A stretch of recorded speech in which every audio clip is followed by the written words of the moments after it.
आज दहेज प्रथा ने महिलाओं का जीवन बद से बदतर बना दिया है। ग्रेटर नोएडा की निक्की का केस आपने सुना होगा, जिसको दहेज के लिए इतना प्रताड़ित किया गया, उसके बच्चे के सामने उसको इतना बेरहमी से पीटा गया, उनके उस दहेज की डिमांड पूरी ना करने के कारण। जबकि उसको शादी में कितना दहेज दिया गया था, मतलब आम इंसान इतना भी नहीं दे पाता, इतना सारा दहेज उस परिवार को दिया गया था। लेकिन फिर भी वह उन पैसों से, उस दहेज से नाखुश थे, उनको और चाहिए था।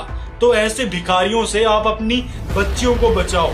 ऐसे लोग आज समाज में भी घूम रहे हैं जो सरेआम दहेज मांगते हैं कि हमको इतना चाहिए, इतना चाहिए। जो सामर्थ्यवान लोग हैं वो तो दे भी देते हैं, लेकिन जो गरीब हैं वो कहाँ से देंगे? वो फिर कर्जा लेते हैं और उस कर्जे से अपनी बेटी को दहेज देते हैं, उनका विवाह करवाते हैं, फिर उस कर्जे को जीवन भर चुकाते रहते हैं। इस दर्दनाक दुखद घटना से आप समझ सकते हैं कि इस दहेज जैसी कुप्रथा किस प्रकार हमारे समाज को खोखला कर रही है।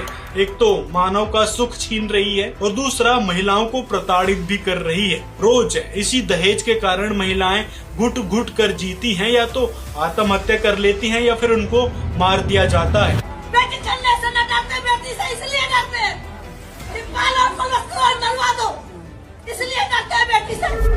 इसलिए आज के समय में जहां सरकारें और समाज इस दहेज जैसी कुप्रथा को, इस घटिया प्रथा को समाप्त करने में पूरी तरह विफल है, वहीं संत रामपाल जी महाराज के मार्गदर्शन में ऐसी अनोखी शादी करवाई जाती है जिसमें ना तो कोई आडंबर होता है, ना ही कोई दहेज का लेन देन, मतलब फालतू का कोई खर्चा नहीं होता। मात्र 17 मिनट में गुरुवाणी के जरिए शादी करवाई जाती है और लाखों बहन बेटियों की शादी इस दहेज मुक्त अभियान के तहत संत रामपाल जी करवा चुके हैं, जो आज अपना खुशहाल जीवन जी रही हैं। साथ में संत रामपाल जी जो अपने 21 नियम बताते हैं, उसमें से एक ये भी है कि किसी भी भक्त ने जो नाम दीक्षा ले रहा है उसको ना तो दहेज लेना है और ना ही देना है। खास बात यह है कि उनके अनुयायी उनके आदेश का बखूबी से और निष्ठा पूर्वक पालन करते हैं। ये 8 सितंबर को संत रामपाल जी का अवतरण दिवस मनाया जा रहा है। संत रामपाल जी के सभी 12 सतलोक आश्रमों में, जिसमें दहेज मुक्त विवाह होगा, रक्तदान शिविर होगा